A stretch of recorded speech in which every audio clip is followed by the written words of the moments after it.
আসসালামু আলাইকুম। বাংলাদেশ বেতার, গোপালগঞ্জ। খবর পড়ছি আমিনুল ইসলাম লিপন। রপ্তানি পণ্যের ক্ষেত্রে যুক্তরাষ্ট্র যে শুল্ক হার আরোপ করেছে সে বিষয়ে মার্কিন প্রশাসনের সঙ্গে সরাসরি কথা বলবেন অন্তর্বর্তীকালীন সরকারের প্রধান উপদেষ্টা ডক্টর মোহাম্মদ ইউনূস। এ বিষয়ে তিনি নিজেই বাংলাদেশের অবস্থান তুলে ধরবেন। গতকাল সন্ধ্যায় রাষ্ট্রীয় অতিথি ভবন যমুনায় মার্কিন শুল্ক ইস্যু নিয়ে প্রধান উপদেষ্টার সভাপতিত্বে এ বৈঠক অনুষ্ঠিত হয়। তিনি বলেন, ঢাকায় যুক্তরাষ্ট্রের দূতাবাস এবং দেশটির সংশ্লিষ্ট অফিসগুলোর সঙ্গে যোগাযোগ হয়েছে এবং প্রধান উপদেষ্টার নির্দেশনা অনুযায়ী আমাদের অবস্থান তুলে ধরা হবে।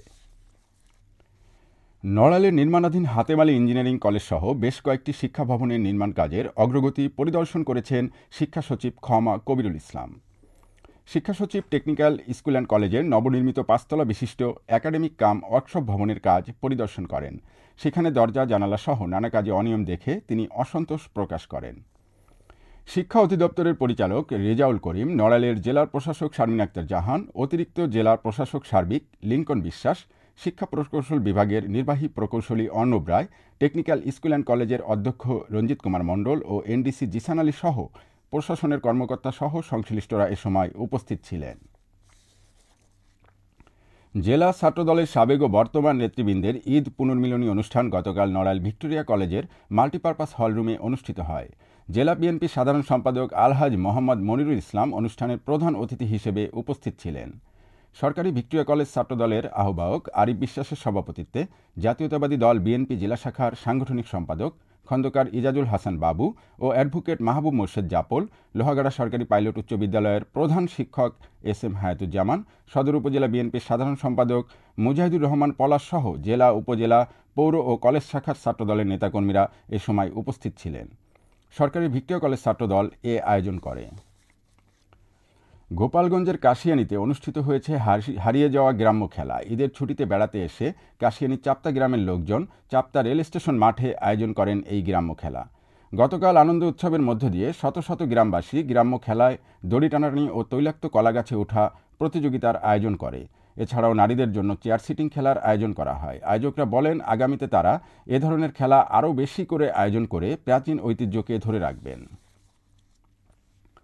গোপালগঞ্জ জেলার বিভিন্ন উপজেলায় 18টি মামলায় মোট 57,500 টাকা অর্থদণ্ড প্রদান করা হয়েছে।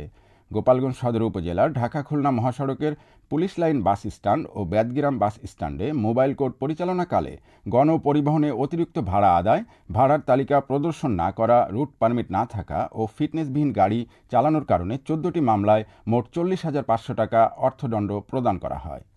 এছাড়া টুঙ্গিপাড়া উপজেলার পাটগাতি বাস স্ট্যান্ডে যাত্রীদের কাছ থেকে অতিরিক্ত ভাড়া আদায়ের কারণে একটি মামলায় 5,000 টাকা অর্থদণ্ড প্রদান করা হয় এবং তাৎক্ষণিকভাবে অতিরিক্ত আদায়কৃত 8,800 টাকা যাত্রীদের ফেরত প্রদান করা হয়। অন্যদিকে কাশিয়ানী উপজেলার পুনা বাস স্ট্যান্ডে ফিটনেসবিহীন গাড়ি চালনা, নির্ধারিত আসন সংখ্যার অতিরিক্ত যাত্রী পরিবহন এবং নির্ধারিত গতিসীমার ঊর্ধ্বে গাড়ি চালানোর কারণে 3টি মামলায় 12,000 টাকা অর্থদণ্ড প্রদান করা হয়েছে। উপজেলার প্রশাসন ও কৃষি সম্প্রসারণ অধিদপ্তরের উদ্যোগে মাতারীপুরের কালকিনিতে কৃষি পণ্যের ন্যায্য মূল্য নিশ্চিত করতে পৌর ডাকবাংলো মাঠে প্রতিদিন বসে চাষির বাজার।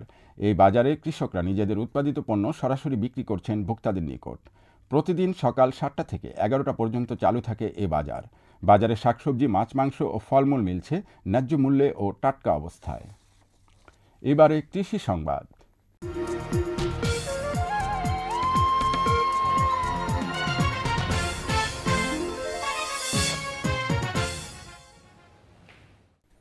চলতি রবি মৌসুমে নড়াইলের লোহাগাড়ায় উপজেলায় 3,245 হেক্টর জমিতে মসুর ডাল আবাদ করা হয়েছে।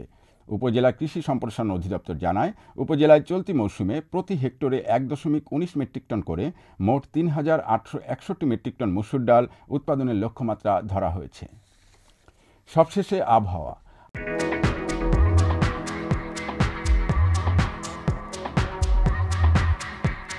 আজ বেলা 1টা পর্যন্ত আবহাওয়ার পূর্বাভাসে বলা হয়েছে, দেশের অভ্যন্তরীণ নদীবন্দরসমূহের জন্য কোনো সতর্কবার্তা নেই এবং কোনো সংকেতও দেখাতে হবে না। খবর শেষ হলো। আমাদের পরবর্তী খবর প্রচারিত হবে আগামীকাল সকাল 8টা 30 মিনিটে বাংলায়।